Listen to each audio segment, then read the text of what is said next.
How do we deal with overwhelm? How do we get out of default mode? Hi, Florian Berkmeyer, MD here from Aromanosis, and I wanted to share some thoughts about how to deal with overwhelming, unconscious making emotional and mental patterns. And it's really about how to cope. I think the life gives us an endless, or repeated opportunity to practice getting out of default mode. Now, we've talked elsewhere about the default mode network, getting into default mode, whether you're driving to the store or a place you've been 100 times. Our brain sort of goes into this mode where we think we know what to expect, and we're actually mostly unconscious of it. And many habitual patterns, many diagnoses, depression, anxiety, OCD, substance abuse, PTSD, are programmed in the default mode network in the brain. So this tendency to go unconscious, this tendency to go on autopilot is everywhere. The default mode happens by default. And a lot of people go in it, and especially when we get stressed or when we get triggered, instantly we're in default mode, and often it takes us a while to catch ourselves and say, hey, wow, I didn't realize I wasn't really here. So this is some practical methods, some examples of how to work with that. And this is really the core of our Romanosis method, is how to make the unconscious conscious. If we let the unconscious remain unconscious, if we let the shadow stay in the shadow, it has power over us. It rules us. The more we think it doesn't exist, the more power it has over us. It's sort of the old saying, the greatest trick the devil ever played is convincing us he doesn't exist. And not getting into ideological terms, but when we think the unconscious doesn't exist or the unconscious doesn't matter, that's when it has more power over us. And we're constantly seeing that. We're constantly, events in the world, slogans, propaganda, advertising, fads, memes are all things that sort of get you to go into this default mode and have automatic, unconscious, programmed reactions. I talked in a video a while ago about hopelessness. I think hopelessness was sort of released into the noosphere, into the world of ideas, so that we got infected by it. We go into this hopelessness by default. Hopelessness is programmed into our default mode network. So how can we get out of these habitual unconscious patterns of thoughts and feelings? These unconscious reactions. Oh, that upsets me, or that makes me angry. You can substitute countless examples. It's sort of like they're everywhere in the world now, and every time we think, oh, maybe there's a breather, something else. I've heard the term polycrisis recently. There's all these crises, and with the crisis, of course, is a feeling of overwhelm, a feeling that I have to have a thought about it, a reaction about it. And then the reaction is unconscious. Under stress, we regress. The crisis pushes us into these unconscious patterns, and there might be certain forces behind that that exploit that. There's the disaster capitalism aphorism: don't let a good disaster go to waste. The rich get richer, take advantage based on it's crazy. Like Walmart knows exactly what products they need to stock if a hurricane's approaching. And there's all these sort of indicators of unconscious human behaviors that we see in the shopping and other behaviors that are tragically predictable. It's like as if we're being blinded by our ego and, of course, by outside forces, memes, things we're supposed to like. The whole idea of being on social media, there's already all this unconscious entanglement where then people get upset if the internet goes down for a few days because they're so programmed into this. You could really call it an addiction. But again, the idea is that we're in these unconscious patterns, and by definition, we're unaware of them. We're blind to them. It's like the ego saying, oh, there's nothing to see here. My ego, the ego is all you need. And the funny thing is, even though we define the ego as our consciousness, it's actually full of all these unconscious things. What do I pay attention to? What's the parameters of my thoughts and feelings? This is all unconsciously predetermined. It's like there's these rails or these fences along which the way we're supposed to feel, the way we're supposed to think happens, and we think, oh, I'm having a thought. No, it's quite automatic and unconscious and programmed. And this also includes a feeling of cut off. Again, the first trick the ego plays is saying, I'm all there is, there's no unconscious, there's nothing else, no other beings are conscious, nature isn't conscious, you're on your own, kid, and how are you going to deal with it? So we're cut off from nature, but we're also cut off from most of ourselves. From, we've talked in other videos about the concentric circles. We're cut off from most of our physical body, most of our emotional body, most of our mental body, most of our spiritual body, and we're cut off from the collective unconscious. I mean, just in most people's lifestyles is really against the body. The body might have a certain wisdom saying, I need to eat now, I need to sleep now, I need to walk in nature. And we drink more caffeine and we get a prescription for a stimulant because society demands that we perform. And performance is really just the ego. Kathy always says it's like having a head on our stick, the rest of it is ignored. So this is just one example of how we're being cut off. And then we think, oh, I'm achieving such great things, and we get anxious, how can I achieve more? But fundamentally, the question is, what's going on? How can we reconnect? How can we reconnect ourselves into nature and to the bigger picture? How can we take the blindfold off? And in that, there will be times, it feels like right now, for some reason, the summer, beginnings of summer is a time where things seem really intense and there's a lot going on. I mentioned the term polycrisis, and it's easy to get overwhelmed and say it's hopeless. But I think when we reconnect, we're actually able to see the preciousness and sacredness in all these processes, in all these transformative processes. The ego says, I want to see ahead, I want to know what's around the next bend, and we can't. So we have to sort of take comfort in this not knowing. We have to take comfort in the middle of the distress, and that's where sort of, again, taking the blindfold off helps. And how do we do that? It's really, how do we become conscious of the automatic unconscious processes? And this is where part of the aromagnosis model is really Jung's view of alchemy, is recognizing the natural processes of the psyche. To me, when I tune in and in whole awareness, not just intellectual awareness, because that's its own trap, trying to label things, but actually sort of tuning and saying, well, what, with this heart awareness, with this unconditional compassion and unconditional regard, what's going on? Oh, I'm in, let's say, calcinatio stage. I'm in this fiery stage. Things are really cooking. There's a discomfort. Just that awareness saying, hey, this is a natural process. This is an archetypal process. This is a process everybody goes through, and we all go through again and again. That really helps. Again, instead of being in the process, we honor the process. We are still the process. The process is still happening inside of us.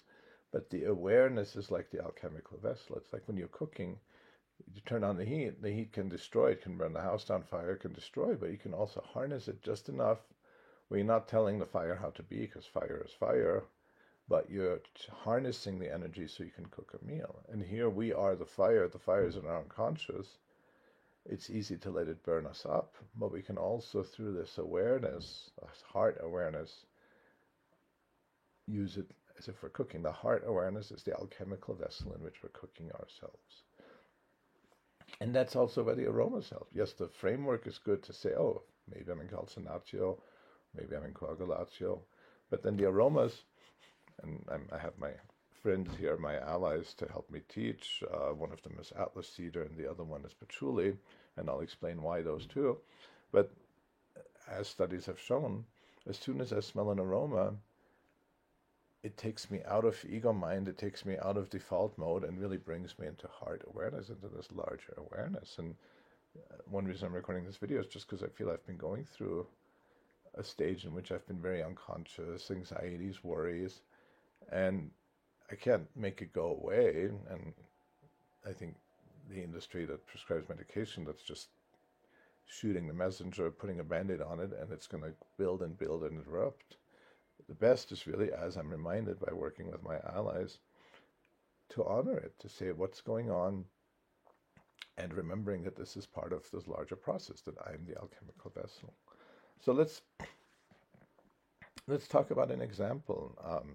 Let's take calcinatio. So this is the alchemical stage of heating, and it's traditionally mentioned at the beginning. And remember, we go through all the stages cyclically over and over again. Sometimes we cycle between two stages over and over again, but in general, calcinatio is at the beginning, because that's often what initiates it in the alchemical literature and in fairy tales. They talk about the king being sick. The king as a version or a model of the ego. The alchemists didn't have psychological language. So the king is the status quo, the ego, this is the way it is, and the king will get sick. That's the beginning of the Arthurian legend. The king, Arthur's sick, and that's why they have to look for the Holy Grail, or the king will get a fever. So that's why it's usually at the beginning of the story that there's this, and it's like cooking. The first thing you do when you're cooking on the stove is you turn on the heat. So that's why the stage is usually first. And all sorts of feelings can have that fiery discomfort. Obviously, anger, frustration, anxiety, and worry. And in thinking more about this, it's like sort of like there's this chain reaction and kindling effect. It's sort of like when you start a fire, at first there's a little spark, and then it gets a little bigger, and then it gets a little bigger, and pretty soon the fire is roaring. And I think that's how anxiety and frustration work. The tiniest seed, sometimes we don't even know what's triggering it. And in fact, I think that's actually a trick. I think the anxiety will afterwards say, oh, this is why I came up, but the anxiety is there. It just looks for things to latch onto. But it can start as a little seed, and then like the fire, it feeds on itself. It feeds on itself. There's this kindling, really. I mean, that's really, kindling is a perfect metaphor for that. It is chain reaction, and it gets bigger and bigger, and all of a sudden we're just paralyzed with anxiety. We're shaking, we're sweating, we can't breathe. Our heart's beating in our chest. We have this queasy feeling in our stomach. I mean, these are all the discomfortable, uncomfortable feelings. That's that fiery quality. You can't touch fire. It hurts. It burns.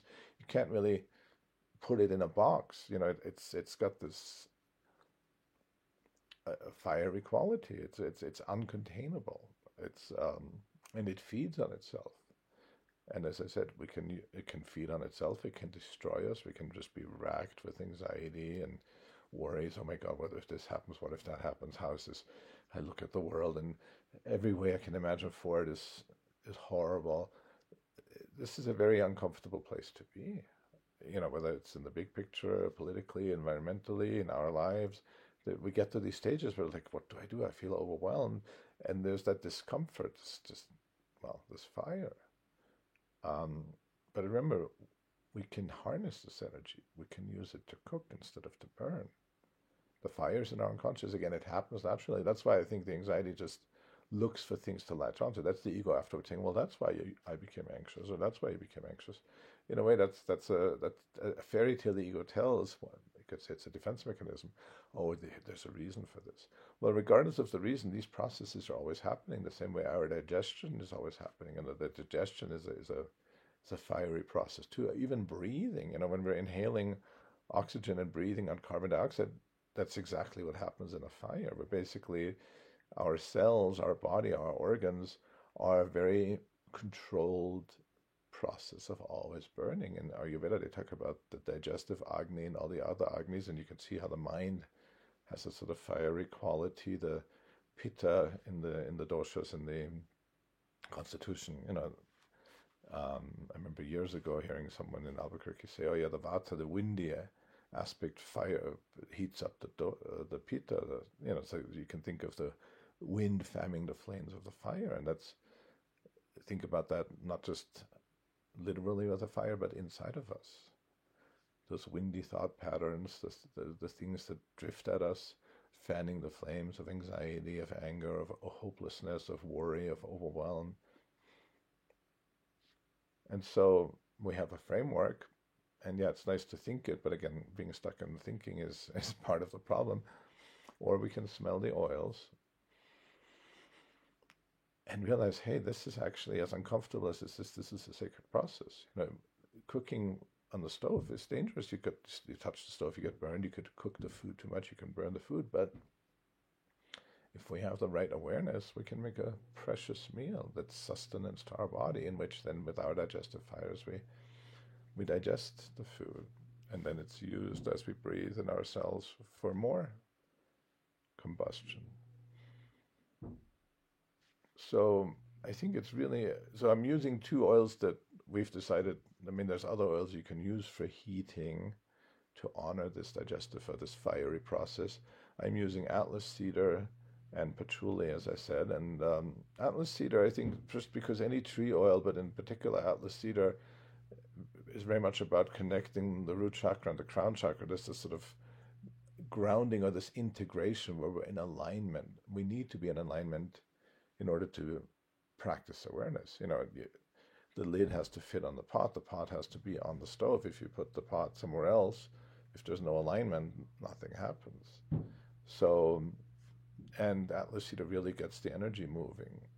It's the Greek word of, when at the root of cedar is kedros, which means power, force, strength. And again, instead of saying, oh, I don't want to get burned, this powerlessness, that's a pattern I'm certainly familiar with, this going limp. I can say, no, let me harness it. Let me honor this power. Let me see and recognize and embrace and work with this power, this force and strength. And the other reason I really like Atlas Cedar is it's in the story of Isis and Osiris.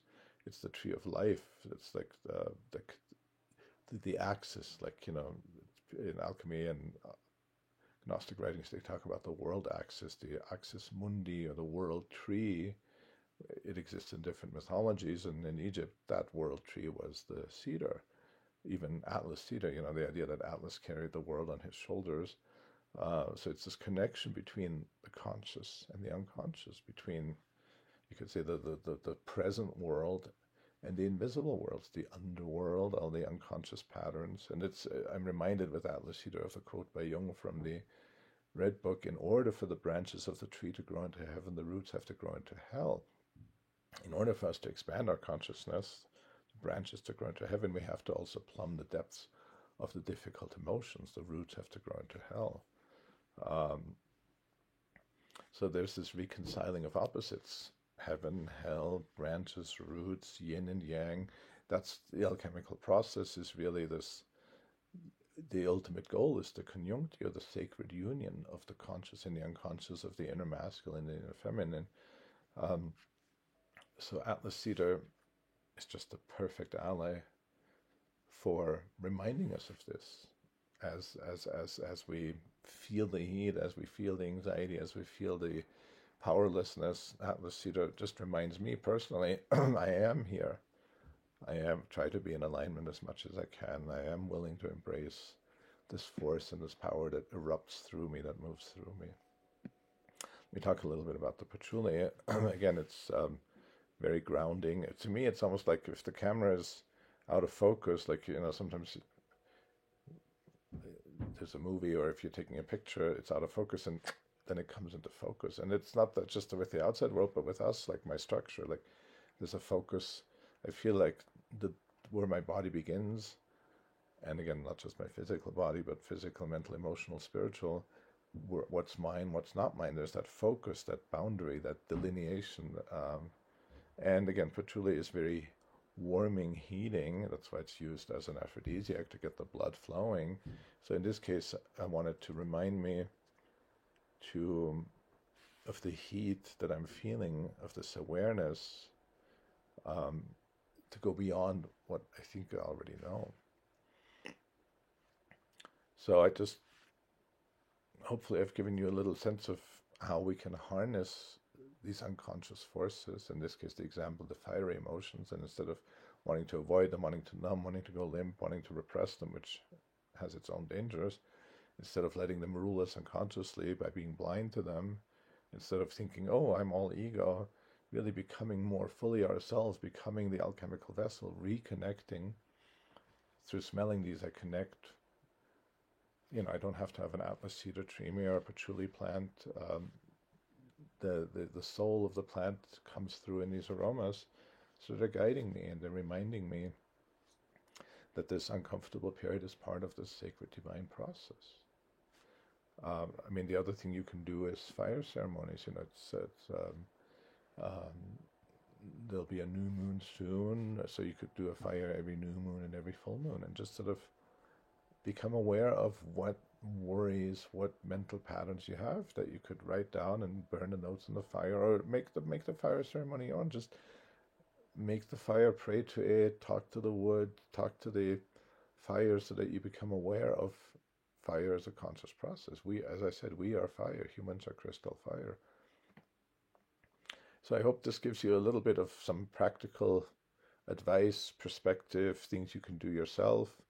And I would say comment below and let me know your experience.